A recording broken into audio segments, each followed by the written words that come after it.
boa tarde. Fevereiro, mês de novidades, e a gente aqui no Rio de Janeiro conversando com a minha musa, Hildegard Ângel. Boa tarde, Ionete. Novidade o ano inteiro. Amor, inteligência, simpatia, sobretudo, amizade sincera, né, Ionete? Vamos conversar com ela para saber as novidades e como é que ela até hoje está fazendo sucesso e no top do Brasil como colunista.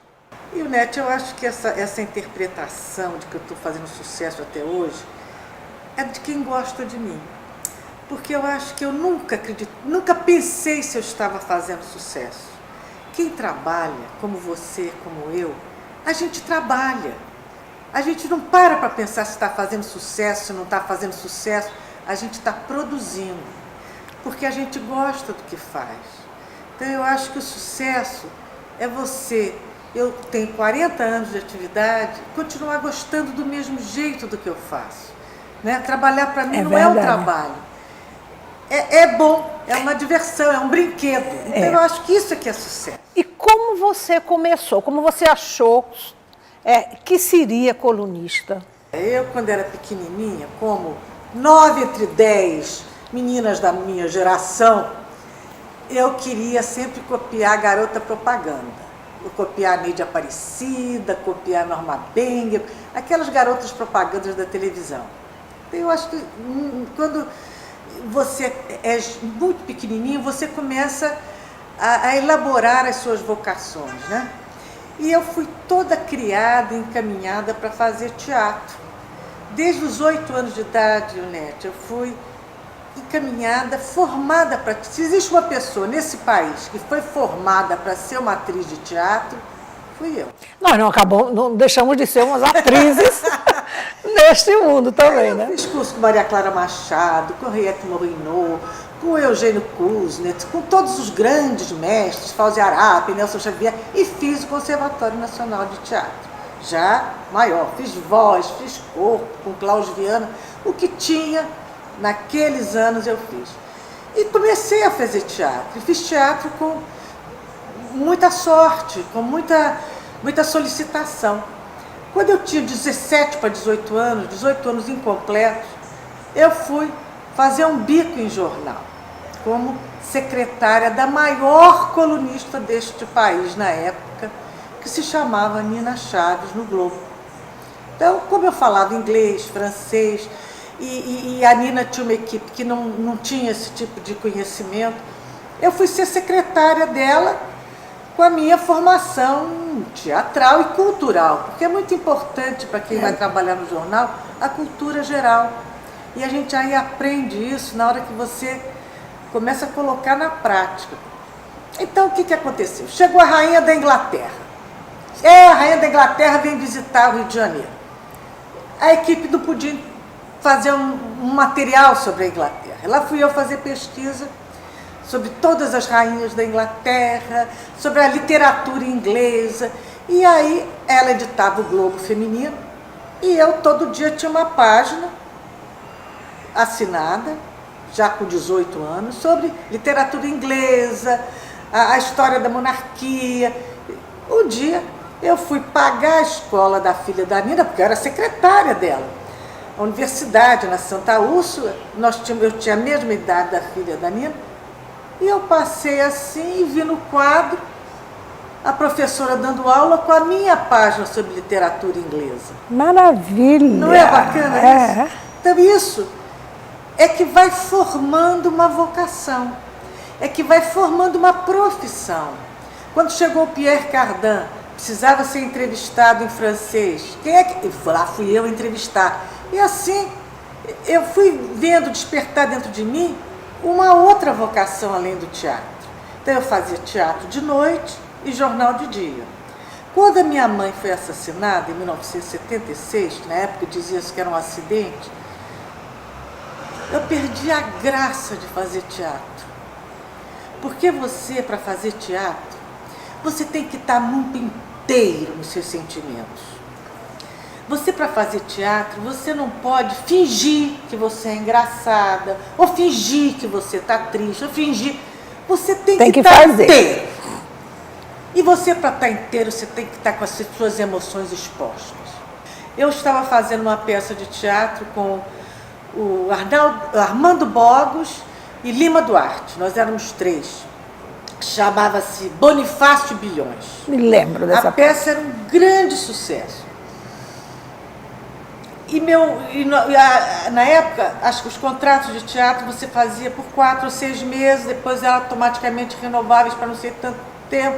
E era todo dia, menos segunda-feira. Você fazia aquela peça todo dia, às quintas-feiras 2 vezes por dia, sábado 2 vezes por dia, domingo 2 vezes. Essa moleza que hoje em dia que você faz uma Faz vez na por semana. quinta-feira, da quinta-feira em diante, ou seja. E eu fazia aquilo e saía, punha meu vestido longo, ia para as festas, para os bailes, porque eu tinha que cobrir para a coluna social, e no dia seguinte estava cedo no jornal. Eu exercia as 2 atividades assim, numa boa. Quando houve aquilo, meu contrato estaria para terminar daí a 15 dias, um mês, sei lá. Aí eu avisei, olha, eu não vou continuar. Nós ensaiamos a Ângela Leal para entrar no meu lugar e eu nunca mais quis fazer teatro. O teatro perdeu uma grande dama, mas o colunismo saiu ganhando. Se o teatro perdeu uma grande dama, eu não sei, eu preferia que o colunismo tivesse ganho uma grande dama e o teatro tivesse perdido uma grande atriz. Com certeza, é o inverso, realmente. Mas eu acho que foi isso, sabe? Eu percebi que eu corria risco de vida se eu continuasse fazendo teatro. É verdade. Me diga uma coisa, por que, uma outra pergunta, por que não moda, e sim teatro e colunismo? Eu cresci na moda, eu passei a minha vida com os fios de tecido de alinhavo preso na roupa, no uniforme do colégio, porque o ateliê era em casa. Quantas vezes eu espetei meus pés em alfinete. Isso foi a minha vida, minha leitura. Minha primeira leitura foram os figurinos. Conhecia todos de cor e salteado. Eu cresci dentro da moda, eu vivia a moda intensamente. E o Neto, eu trabalhava com a mamãe, às vezes ela fazia uma coleção, pedia a minha opinião, eu dava. Às vezes tem coisas muito modernas da minha mãe que eram um pouco de loucuras minhas, que nós éramos muito amigas. A coleção dela toda, toda a fase dela americana, a gente esteve sempre junto, eu ia com ela para os desfiles, trabalhar, carregar, levar roupa para cá, levar roupa para lá. Eu cresci nesse universo, né? Só que a criadora de moda era ela. Eu jamais aceitaria ter uma atividade, Onete, que não fosse criativa. Eu poderia ser talvez uma empresária de moda, mas eu sou uma pessoa criativa. A criadora de moda era ela. A luz, a estrela era ela. Quando a minha mãe morreu, coube a mim fechar a loja, porque ela já tinha uma loja, um ateliê, né? E ela morreu num momento difícil, porque como ela tinha feito investimentos muito grandes para poder exportar, ela tinha muitos débitos. E eu era a sua fiadora, avalista. Eu já tinha minha vida profissional, eu trabalhava muito. A mãe morreu, eu tinha 26 anos. Mas eu já tinha uma vida profissional plena, eu já tinha um nome na atividade, de jornal. Mas coube a mim encerrar. Como é que eu ia fazer isso? A primeira coisa que eu fiz, Ginete, foi doar todas as máquinas da mamãe para o Banco da Providência, assim que a gente encerrasse a produção. Então, tanto que na época no Banco da Providência criaram o ateliê Zuzuante, que eu queria que aquele esforço dela tivesse frutos e que pudesse contribuir para outras pessoas, porque foi muito grande a luta dela. E comecei a fazer permutas. Eu fui fazendo a loja produzir e tudo, e ao mesmo tempo pagando os débitos da maneira que eu podia. Ao mesmo tempo, havia débitos que eu permutava com roupa. E com isso, em 2 anos, eu consegui fechar a loja da mamãe, com o nome limpo, tudo direitinho. Mas você hoje tem o Instituto Zuzuanjo, o Instituto, inclusive... Eu nunca deixei de homenagear os meus, sabe, Neto? Há coisas que eu nunca disse, que ficam entaladas na minha garganta. As pessoas perguntam, Ailde, como é que você pôde, tendo um irmão que morreu da maneira tão trágica que foi, que meu irmão foi assassinado na aeronáutica, com a boca no cano de descarga de um jipe, um rapaz de 25 anos, lindo, inteligente, culto, ele era mais velho do que eu, 4 anos. A minha cunhada também foi morta, barbaramente torturada, arrancaram os bicos dos seios dela com alicate, atiraram nela pelas costas, foi uma coisa terrível. A minha mãe, da maneira que você sabe que foi, um acidente provocado, que só 22 anos depois nós conseguimos provar que ela foi assassinada pela ditadura também. Então achavam que eu era insensível. Como a Ailde, com essa história tão trágica, consegue viver falando de festas. E o Nete, eu tenho certeza que eu vivi falando de festas para sobreviver, para poder sempre falar dos meus. Eu nunca parei de falar deles. Com certeza, todos nós sabemos, e isso é uma das coisas que as pessoas muito lhe admiram. As pessoas que falam vão continuar falando, independente disso, Ailde, você sabe disso. Eu acho que você é uma grande lutadora, você é uma mulher tão íntegra, tão inteira, que você fez essa coisa, essa reviravolta agora, em prol da Dilma. Fiz em nome da memória dos meus. Fiz em nome da memória do Stuart, que a presidenta Dilma, quando ainda era ministra, me contou que conheceu e que eram companheiros. Em nome da memória da minha cunhada e da minha mãe. Fiz porque eu acredito naquela geração. Porque aquela geração, realmente, foi uma geração de idealistas.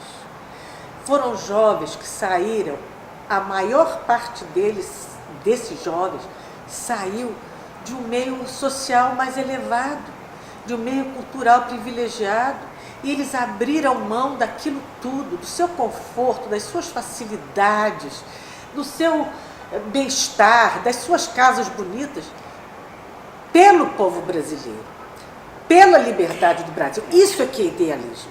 Então são pessoas grandes, inteiras. Então eu acreditei na Dilma. E eu apostei e aposto na presidenta Dilma por causa desse seu histórico de vida. Não apenas porque ela é mulher, não apenas porque o presidente Lula a introduziu tão bem na vida brasileira, não apenas por ela ter demonstrado competência na Casa Civil, mas pelo seu histórico de luta, de coragem, de bravura em nome do Brasil. Quem dá até a sua vida em nome do seu país e dos seus semelhantes, não vai se contaminar com coisas miúdas, com situações equivocadas. Essa pessoa investe no futuro do Brasil. Ailde, ainda tem uma outra coisa. As pessoas deveriam saber que essa vida da gente não é fácil, não. A gente está todo dia, ó, maquiadinha, bonitinha. Você tem a sua casa, eu tenho a minha casa. E a gente ter que estar nas festas, rindo, brincando, independente da gente estar ou não bem. Então não sabem que a nossa vida é uma vida que nos exige tanto, né? É uma vida que você não pode demonstrar que você está triste, não pode demonstrar que você naquele dia está desanimado, não pode ver tudo que você vê, não pode falar tudo que você quer. Você passa situações que às vezes não são situações verdadeiras, entendeu? Você engole sapos para poder estar. Eu acho que por isso que também fazem 40 anos que eu continuo ainda trabalhando. Aliás, essa é uma máxima que eu aprendi muito jovem, eu acredito que você também, que a vida é a arte de engolir sapos. A vida é a arte de engolir sapos. Por isso que a gente é sempre gordinho. Por isso que a gente é bem assim, mas deixa eu dizer uma coisa. Eu quero dizer para Natal que essa entrevista vai ter uma segunda parte. Essa parte agora foi a parte da vida, da história de Ailde. Nós vamos na próxima semana, porque vai ser o primeiro programa dentro do YouNet Show que vai ter 2 partes. Nós estamos encerrando agora esta primeira parte e vamos voltar na próxima semana com a segunda parte, que é o glamour, é a história dos jornais, é a sua demissão do Globo. É Lili Marinho. É a Lili Marinho, é a nossa Ivone Alves, que foi sua grande amiga. Isso. Então, a gente para aqui hoje para voltar no próximo domingo. Então, aguardem. Hilde e Ionete. Até o próximo domingo. Hilde. É Ilzinha de lá e Hildinha daqui. Por isso que Hilde é show.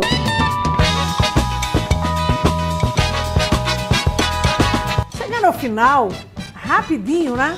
Gostosa a entrevista? Próxima semana tem a segunda parte. Nós vamos andar por aí, pelas festas, aproveitando esse restinho de fevereiro e de férias e de verão. Vamos também pelo carnaval. Acessem www.nahorah.net. Até a próxima semana.